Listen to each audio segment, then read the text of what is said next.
Siyabingelela obingelelo Babu Dokotela bawesizwe bawujabulile siseThekwini siKwaZulu Natal sisemgaqweni sibiza ukuthi number 30 Albert Street Nedbank House Building sise 19th floor room number 1904 to 1905 sishuthela endaweni ebizwa ukuthi ise dark room studio number 1 siyathobeka namhlanje sivakashela umelaphi wendabuko ubaba uNhlanhla Dube hayi uNhlanhla uNhlanhla Dube usendaweni eSentuzuma esibiza ukuthi iselindelane endaweni ekuthiwa iseyihlabathini uzenze lapho ngokomsebenzi la kuba Dokotela usiza kakhulu ezintweni eziningi abantu abasuke bezoyifuna kakhulu ezintweni ezithwalo namhlanje sithi ake sizwe ke esigodlweni sakhe uma ufikile wena melaphi wena client usuke uzokwenzani wena umuntu osukuvalekelwe isithunywa angakusiza yini kufuna yonke lembuzo ayiphendule Nhlanhla baba Dube ake ubingelele emkhulu ngiyababingelela bonke ababukeli nabalaleli abasilandelayo ngiyabonga mkhulu kuningi efuna ke sikhulume ngakho sifuna ke sikhulume ngabantu abathi banenyoka esuka iseswini lento inyoka noma ikwasanyoka mekuyinyoka inhlwathi ibululi yini lesuke seswini mkhulu excuse me labantu laba bakhala ngenyoka esiswini umuntu osuke ethola ilumbo lo baba kuyenzeka uthola uthi uzofika kumina mhlambe mina ngangithole umuthi ngawushaya inhlanga owawukhiwe mhlambe ngenyoka mhlambe izibibe ezithile ngishuthi ihlungu lezo azidle lo muntu wesilisa noma wesifazane ahamba bese elala nalo munye ngesikhathi sebehlukene labantu esethi lo muntu uthola omunye umuntu bese ngenwa ilelo lumbo bese kuba nento ehamba la ngaphansi kwesikhathi somuntu siyaduma kanti lento eyilumbo lento esuke kuyinyoka esuke ihamba kusuke kuyinto esuke yihlulu ngaphakathi kumuntu esuke lokhu ihamba ngaphakathi ngoba maye sethole izinto ezokumklina lo muntu iyaphuma lento kuphume kungathi kuyintambo phakathi ingakho sithi asilapha inyoka esesiswini ngoba baningi abantu abakhala ngalezi zinto kodwa bengazi ukuthi bazosizakala kanjani lento meyilapha kufuneka isiwasho kufunekani yini esenza lento masilapha babafuna simenzele imbizo umuntu azoyiphuza abuye ayipede shuthi ukuyichatha ngesikhathi eyichatha lento izokwazi ibhudluze lento esuke ngapha ngoba lento iyayivala ngisho inzalo umuntu angayitholi inzalo umuntu angathole ngisho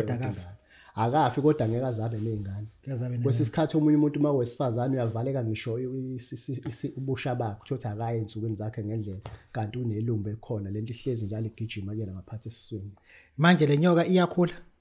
no ayikhuli lento baba ngoba kusuke kuyinto ewumoya kodwa ongena ngaphansi kuyena lokho yakhela lento ngaphansi isihlulu ayizali baba lento ifana ukuthi kuyenza komunye umuntu uthola ukuthi manihlele naye kanje sisakhe sidume sithi kuwisisa umuntu sidume kusuke kuyinto eyilumbo leyo kusuke kuyilumbo umuntu umlapha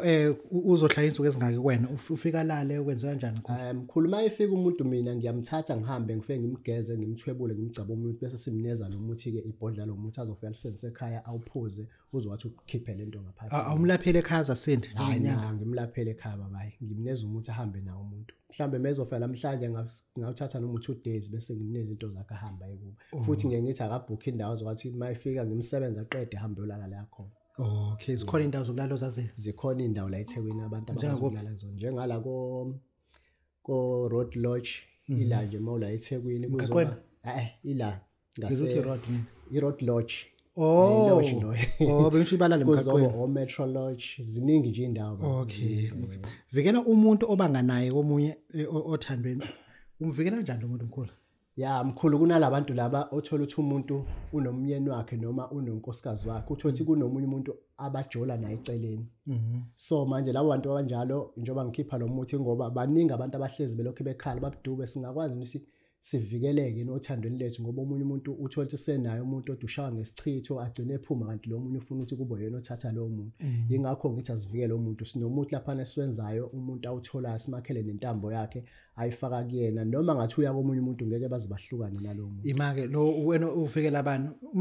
uma kuyindoda sivikela yona baba ukuthi angakhishwa omunye umnako uma kuyesifazane siyamvikela futhi angakhishwa omunye ofika kumyeni wakhe ngoba umunye umuntu uyafika kumuntu kanti uzofaka isichitho noma afaka into ezoba ilumbi bagcine sengathi lo munye uyafeba kanti akafebi yilo wana sehamba yakuyena manje lo sisi umethi indoda ke ufuna ukuzomvikela ngakwazi ukuhlala mhlapa abasoshana kwena hayi akahlali ke baba lo simnika umuthi kuphela ahambe nawo ngoba manje uzobona nje athi phela ufuna ahlala mhlapa ebusuku enivuke nosebenzisa no avuki baba mase ngimnezile uzofona kuphela ngitshela babuduba hayi zonke izinto ehamba kahle mkhulu umuntu mefuna ukwenzela igobo ongakwazi kumenzela yebo mkhulu ngiyamenzela kodwa angenza igobongo leli lokuthi mhlambe ngizokuthwasisa ngisuke ngenza igobongo lemimoya umuntu mekuthi ubanjwe imimoya Funa usichaze ukuthi uma ebanjwe imoya usuke ebanjwe imoya kuphi esekhabo ma imoya yomngoma noma imoya lezulu emkhathini. Ya kukhona abantu omkhulu ababanjwa imoya uthothi ubangwa idlozi lakubo omunye ubangwa idlozi lakomalumashila abantu lababanga kunalo umuntu obanjwe imimoya yokuthi kufanele ngabe wathwasa noma umunye wathwasa kodwa izinto zakhe zangalunga. So ile umoya njalo kuleli gobongo silakhela umuntu noma mhlambe uthi umuntu owazalwa embethe khona abantu abazalwa embethe uthi izinto zakhe sezibophekile umsebenze uyasenza kancane aqoshe emsebenzini kanti unemimoya. So leli gobongo silenzela abantu abanjalo ke ngiyamnika nje umuthi afike ekhaya alokhe njalo ageze ngawo ngoba ufana nesembulo liyisembulo leli gobongo mkhulu limbula izinto zakhe esuke sibophekile. Okay. Ngifuna singenelana kuhlanga lwemali ephelayo. Uthola umuntu uyasebenza kodwa iyashabalala. Sebenza kuhola kahle o2000 ngesonto kodwa still imali nje iyashabalala. Kwenzeka kanjani lapha? Mkhulu kunalabantu asebekhale kakhulu bethi imali yabo iyaphela umuntu uyayithi uthola uthi umuntu ngiyawuthola u20000 kodwa ekugcineni gcina ngenzanga lokuthi sinohlanga lemali lapha siqala kodwa sihambe siyokuphakamisela inkosazana semanzini sigeze masibuya bese sikufaka inhlanga egazini bese sikunikeza ibhodlela lakho olihlalisa nemali esikhwameni lelo bhodlela kufunakala ulikhiphe esikhwameni ufuna sihlezi sesikhwameni sakho mawuhamba nje ugcobhoza ulamentshisi ugcoba izandla zakho ushaya imashini bese uyahamba uyala uyakhona ukuze imali yakho ingapheli ufuna liphume esikhwameni ufuna lihlezi liwallet wakho noma kubhaka umuntu methi ukude ufuna ukumposela angakwazi uye kokugeza emfuleni noma edameni wenza kanjani? Umuntu mayekude ethi mhlambe yena ucela ngimposele ngiyakwazi umposela kodwa ngiye ngifake nalomuthi eceleni kuqala before asebenzise leli bhodlela ufuna aqale ngalomuthi azogeza ngawo noma esekhaya ngimchaze ukuthi umuthi ozowenza kanje bese kuma uqala kuleli bhodlela ngiyakwazi ukuthumela. Okay. Mkhulu ake sikhulume ngokuvala kwezitha ngesibuko singakafiki kuwena. Lesibuko lesomuntu uhleze siphethe kwenza kanjani ke?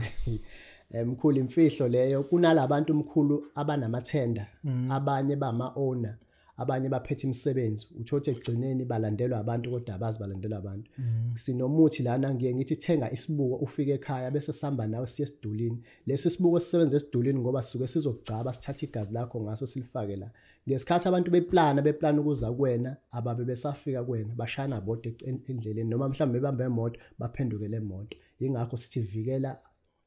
izitha ngesibuko. Okay lento uyenza once off simenza once umuntu omkhulu lento simenza once mangikwenze manje nje suphelile ngawo sekuright mkhulu. Le yokumisa imoto ukuthi ingawe emgaqweni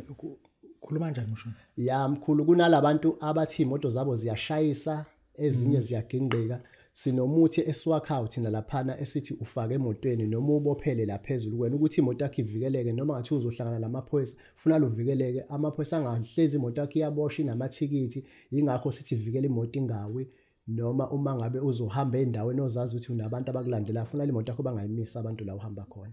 ibona ke lo muthi esisho le moto lento ekwazi uyisesa ukuthi imoto ingantshontshwa. Hayi mkhulu ngeke ikwazi ukuthi imoto ingantshontshe ivikela yona imoto ukuthi kuphela ingawa ingaginqeki ingawe noma mawukuthiwa befanele ishayise kodwa ongcono ayikhuhle enye imoto yona ingalimali umuntu lo osuke phakathi. Okay kubantu abazobe bewufuna usizo olufana lolo ikhona namba bangithola yona ngomgqibelo sokuphi esonto sokuphi noma uzobe usebuhleni njengoba kuyinhlangano. Hayi mkhulu abantu abazobe ngifuna ngesabatha bangangithola makumgqibelo nangesonto bangangithola nakhona phakathi nensuku umuntu me serious kodwa medinga mina angakwazi ukungithola lapha nensuku ngoba ngisuke ngisebenza la kwaBabu Dokotela. Ithini number bazokuthola kuyona? Inamba bangangithola kuyona u079303766. Sibonga kakhulu namhlanje besivakashela ubaba sibiza ukuthi uNhlanhla Dube noma bathi umbuyazi noDube abandawonye. Into eyodwa lesithakazelo leso ba isithakazelo umbuyazi. Nawe sibonga kakhulu siyathobeka. Siyabonga.